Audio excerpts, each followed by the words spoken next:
Graça e paz, querido, seja muito bem-vindo. Esse momento nós vamos tirar para estudar um pouco da Palavra de Deus, que será o tema da próxima campanha de oração. E nós falaremos sobre o texto base que fala sobre Lázaro, a ressurreição de Lázaro. E essa campanha será sobre ressurreição.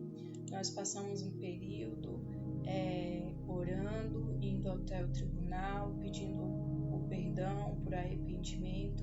Nós estamos num novo ano profético e nesse ano novo profético o Senhor quer ressurgir aquilo que estava morto, aquilo que o homem já decretou como impossível, como incapaz, como já morto. O Senhor pode fazer todas as coisas, amém? Então, capítulo de João 11 fala toda a história de Lázaro. Lázaro era amigo de Jesus e ele tinha como irmãs Marta e Maria. No versículo 4 fala bem assim: E Jesus, ouvindo isto, disse: Esta enfermidade não é para a morte, mas para a glória de Deus, para que o Filho de Deus seja glorificado por ela.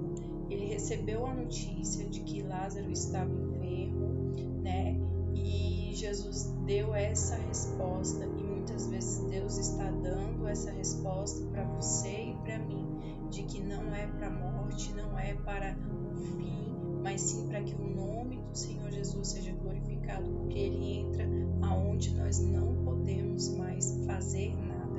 É nessa hora que Deus entra, Então, no decorrer do capítulo, vai desenvolvendo a história de que Lázaro piorou, E no versículo 17 diz assim: Chegando, pois, Jesus achou que já havia 4 dias que estava na sepultura. Ora, Betânia distava de Jerusalém quase 20 estádios, e muitos dos judeus tinham ido consolar a Marta e a Maria acerca de seu irmão. No versículo 17, quando Jesus chegou, já tinha 4 dias que Lázaro estava dentro da sepultura, sem contar os 7 dias que eles ficam velando pelo corpo. Então, devido a toda essa distância que Jesus demorou a chegar até aquele local, em Betânia, onde aconteceu essa situação, Então já haviam, estudiosos presumem que já haviam aí 11 dias, 7 dias de velório, mais 4 dias em que Lázaro estava dentro do túmulo. Então, se hoje a gente percebe que uma morte, passa 3 dias, a pessoa já está bem inchada, já tem que aumentar o nível de formol para ela conservar ainda ali, para que tenha um velório, um sepultamento. Antigamente eles embalsamavam e tudo mais, mas tinha essa demora, Então, aqui no versículo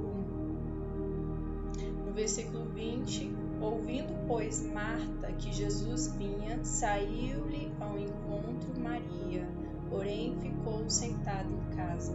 Então Marta, ela saiu e disse, pois, Marta a Jesus, no versículo 21, se tu estivesses aqui, o meu irmão não teria morrido.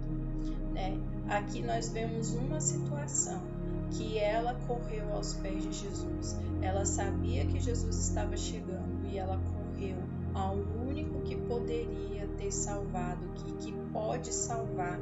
E muitas vezes nós não recorremos a Jesus. Muitas vezes nós preferimos ouvir a voz de um profeta ali, outro acolá, do que ouvir a voz do próprio Deus, que muitas vezes vai confrontar até mesmo o nosso entendimento, a nossa percepção, os nossos sentimentos acerca da situação, E disse, pois, Marta a Jesus, Senhor, se tu estivesse aqui, meu irmão não teria morrido, mas também agora sei que tudo quanto pedides a Deus, Deus tu concederá. Então, o que ela está dizendo aqui? Ela reconhece que tudo que ele pedia a Deus, Deus vai conceder, porque é o próprio Filho dele, o próprio Jesus, pedindo isso a Deus, Deus vai conceder. Fique atento a esse detalhe, tá? E aí Jesus disse, teu irmão há de ressuscitar.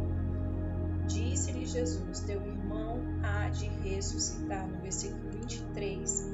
E essa palavra ressuscitar, em grego, é anastasis, que significa levantar, erguer. Tá? É levantar e erguer.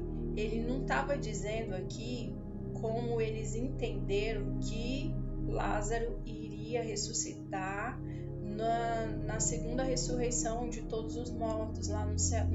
Não era isso. Jesus já estava profetizando, declarando que ele iria levantar, ele iria se reerguer, Lázaro iria sair daquele túmulo. E aí, no versículo 24, né? Vendo, pois... Desculpa, gente. No versículo 24, disse-lhe Marta, eu sei que há de ressuscitar na ressurreição do último dia. E disse-lhe Jesus, eu sou a ressurreição e a vida. Quem crê em mim, ainda que esteja morto, viverá. Ainda que esteja deitado, ainda que esteja falido, ainda que esteja muito doente, ainda que já tenha sido decretado pelo homem que é impossível, Jesus pode levantar, Jesus pode erguer essa pessoa, Jesus pode fazer uma nova criatura essa pessoa, porque Jesus ele é a vida e ele é a ressurreição. Ele é a ressurreição. Ainda que esteja morto, viverá. Ainda que esteja em cativeiro, vai viver em liberdade. Ainda que esteja em cegueira, vai voltar a ver. Ainda que esteja surdo, vai voltar a ouvir. Ainda que esteja desempregado, ainda que esteja abatido, depressivo, Deus vai fazer com que aquele que esteja morto volte a viver, porque Ele é o Deus da vida, Ele é o Deus da ressurreição. Amém? Então Jesus ele está afirmando ali que Ele iria sim reviver aquilo que estava morto. E aí ele ainda afirma assim no versículo 26, e todo aquele que vive e crê em mim nunca morrerá. Crês isto? Isso é uma pergunta que Jesus fez para ela. E ela disse, sim, Senhor, eu creio que tu és o Cristo, o Filho do Deus, que havia de vir ao mundo. E dito isto, partiu e chamou em segredo a Maria, sua irmã, dizendo, o Mestre está aqui, chama e te chama. Ela, ouvindo isto, levantou-se logo e foi ter com ele. Quando Maria, a irmã de Marta, também ela se levantou e foi ter com Jesus, ela também estava no momento de luto, ela estava ali no momento de pranto, de choro, mas ela decidiu se levantar e ir ter com Jesus. Muitas vezes Jesus está te chamando no mais profundo abismo para que você se levante e venha ter com Ele, venha a falar com Ele. Talvez essa circunstância seja uma permissão, porque é nessa hora que Jesus aparece. E vendo, pois, no versículo 30, pois Jesus ainda não tinha chegado à aldeia, mas estava no lugar onde Marta o encontrara. 31. Vendo, pois, os judeus que estavam com ela em casa e a consolavam, que Maria apressadamente se levantara e saíra, seguiram-na dizendo, vai ao sepulcro para chorar ali.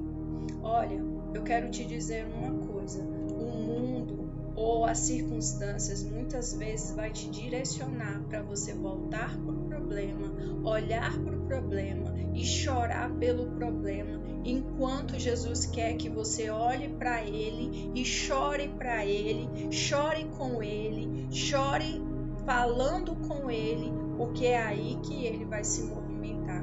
Não foque, não chore, não olhe para a circunstância, não vai até o sepulcro para se lamentar, mas vai até Jesus. E se você que tivesse que se lamentar, se lamente aos pés de Jesus. Não siga a mesma via do mundo. Você é um ser sobrenatural, você é um filho de Deus e hoje você está recebendo chaves que o Espírito Santo de Deus está nos entregando aqui, para que nós venhamos sempre chorar aos pés de Jesus.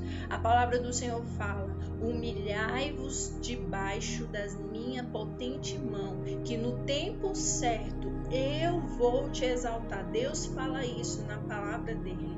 Ele não fala para você se humilhar na frente do sepulcro, não. Ele fala para você se humilhar na presença dele, na presença dele.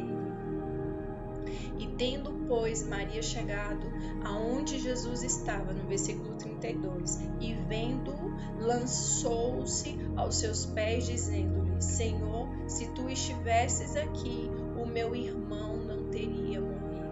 Ela não tinha ouvido a sua irmã Marta falar essas frases, porque elas estavam em locais diferentes. Mas ali Jesus viu que Maria também estava no seu limite, ao ponto dela se deitar, dela se lançar, não foi nas mãos de Jesus, ela se lançou nos pés de Jesus. E Jesus aqui, ele percebeu que ela estava no limite. A palavra desabafar, aqui tem uma versão que fala que Maria, ela se lançou aos pés de Jesus, que Maria se desabafou. E essa palavra desabafar é lego, que significa deitar para dormir, é colocar um argumento e descanso. Isto é encerrar uma mensagem. É como se você quisesse dar um ponto final. É como se você estivesse desabafando com o Senhor para que o Senhor desse um basta. Aquele sofrimento, aquela dor, daquela perda do irmão dela que ela estava vivendo naquela hora. Só que isso eu estou trazendo para você, para que nós venhamos a enxergar que o Senhor Jesus, ele estava ali e ele não queria mais. Ele entendeu que Marta e Maria estavam chorando, estavam sofrendo e ele queria dar um basta àquela situação. Mas ele não queria dar um basta ao choro de Maria e de Marta, mas ele queria dar um basta, era a morte, o espírito da morte que entrou naquela família, para que o nome do Senhor fosse glorificado e que a natureza de Jesus, como Cristo, que é a vida e a ressurreição, se manifestasse naquele lugar. Ei, eu não sei qual é o espírito que está agindo na sua vida hoje, mas Jesus está na sua frente. Se lance aos pés dele, desabafe nos pés dele, para que o Senhor dê um basta a essa circunstância. E quando Maria se lançou aos pés de Jesus, ele se moveu e ali ele entendeu que ela estava no limite dela. Essas palavras de Maria, que foi as mesmas palavras de Marta, foi como um baque no coração de Jesus. E esse desabafo de Maria foi tão chocante para Jesus, porque ele não esperava, é como se ela não tivesse esperado que Maria falasse a mesma coisa, embora ele já sabia todas as palavras, porque ele era Deus, mas ele não esperava que o psicológico e emocional dela estivesse tão abalado, mas que a fé dela também não estava abalada. Você está entendendo? Jesus, ele percebeu o quanto ela estava abalada psicologicamente, emocionalmente, devido à perda do seu irmão. mas a fé que ela tinha em Jesus não foi abalada ao ponto dela ir apressadamente aos pés de Jesus e se lançar aos pés de Jesus, porque ela ainda tinha fé em Jesus.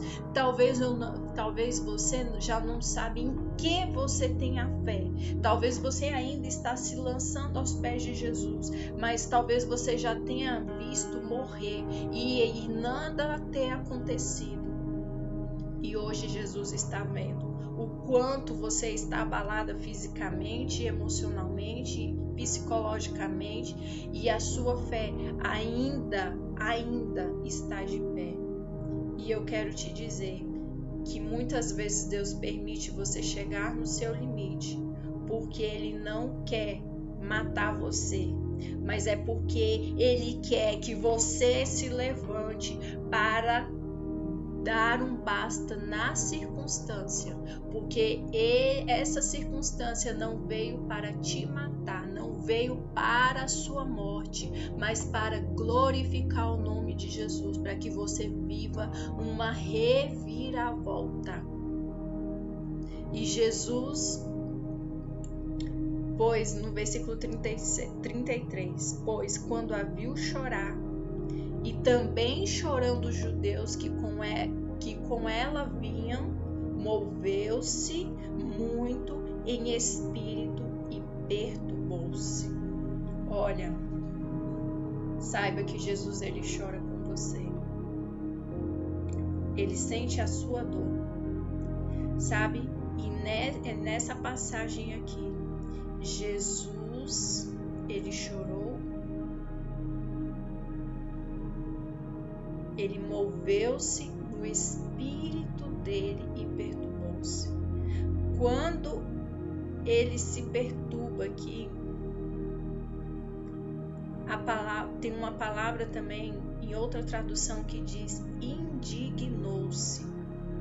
Que quando Jesus se indigna, significa que ele é movido com raiva. O significado original dessa palavra é como se ele se moveu com raiva. Sabe quando você fica indignado? Você se move com raiva. Você começa a bufar de desprezo e indignação. Esse é o significado da palavra. Indignar significa ser movido com raiva, bufar de desprezo e indignação e expressar um descontentamento, atacar severamente. Foi isso que moveu dentro do espírito de Jesus. E ele se perturbou, ele se indignou com aquela situação, com a morte que estava ali, aplacando aquela família. E sabe o que acontece? Quando Jesus, ele se move de íntima compaixão, aparece a natureza de Jeová Sabaoth.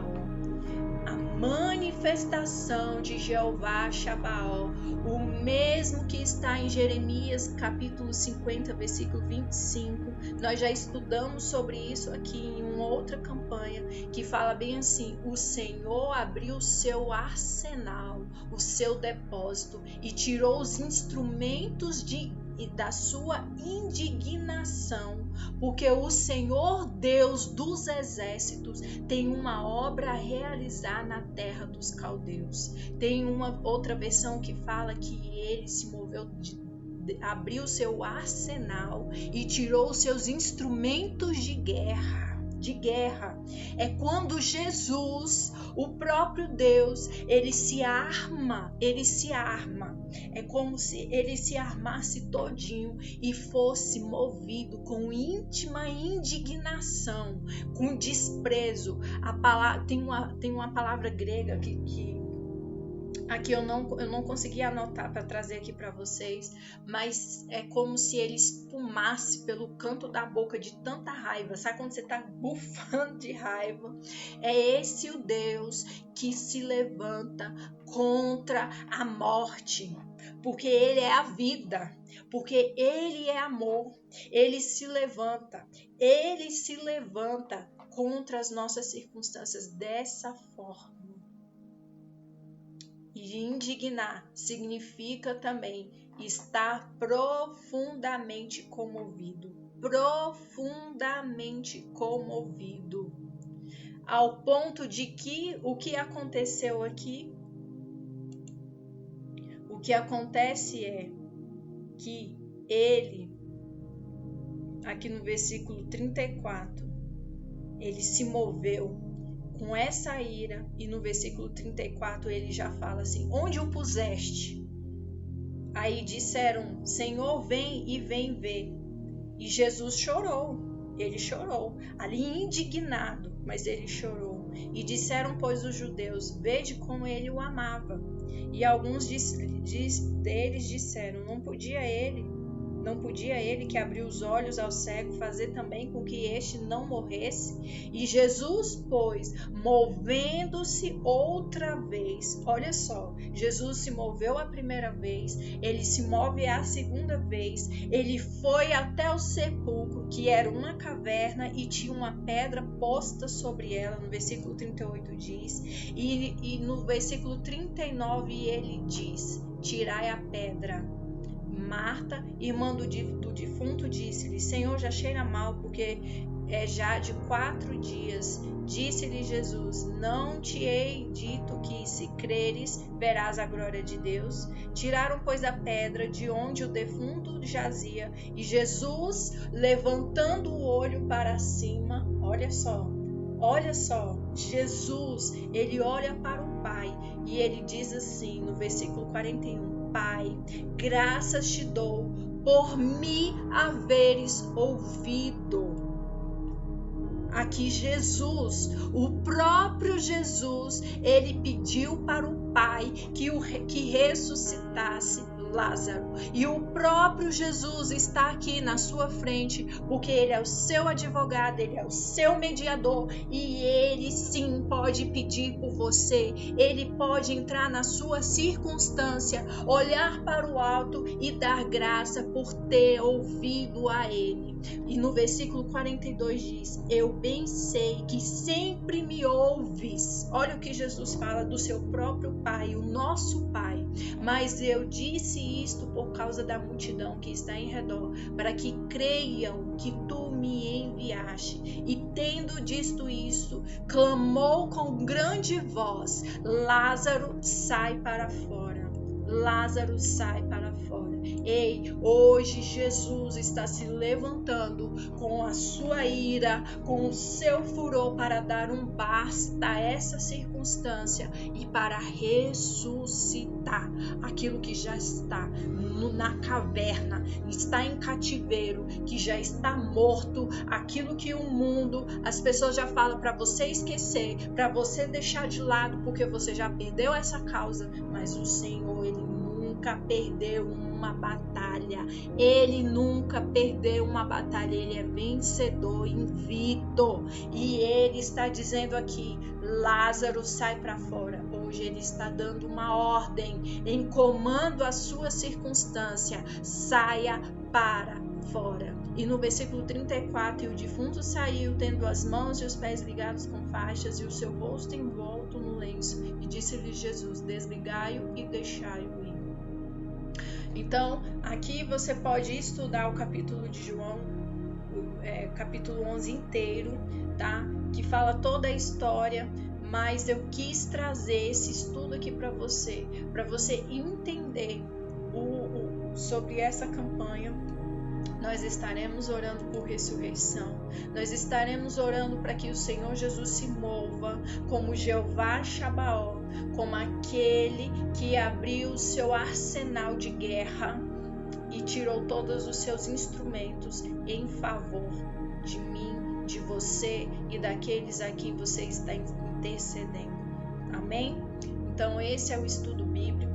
Fique na paz do Senhor Jesus. Senhor, sela essa palavra no coração do meu irmão e da minha irmã que está aqui, Senhor, nesse período, Senhor, tirando para estudar a sua palavra e para orar e declarar e profetizar o que está escrito na tua palavra, que é irrevogável. a tua palavra é irrevogável, é justiça, é paz, é alegria para a vida dos teus filhos. E muitos aqui, Senhor, começarão essa campanha, Senhor, talvez já debilitados de tanto chorar, de tanto sofrer, de tanto viver, Senhor, problemas e amarrações em sua vida, mesmo servindo ao Senhor.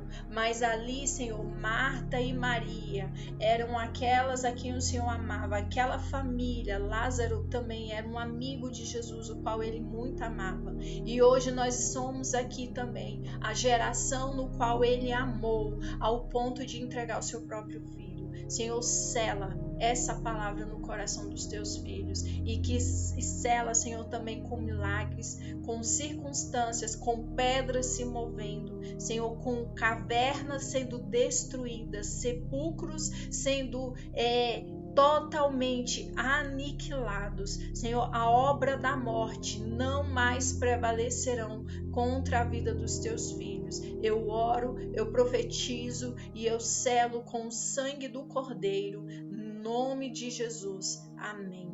Queridos, então amanhã eu estarei postando a primeira oração, que você tenha um período de jejum, que você venha retirar, sabe, algo, um tempo e algo que está te afligindo para apresentar em oração nessa oração que faremos. Amém? Fique na paz do Senhor Jesus. Um forte abraço. Amo vocês em Cristo Jesus e até amanhã.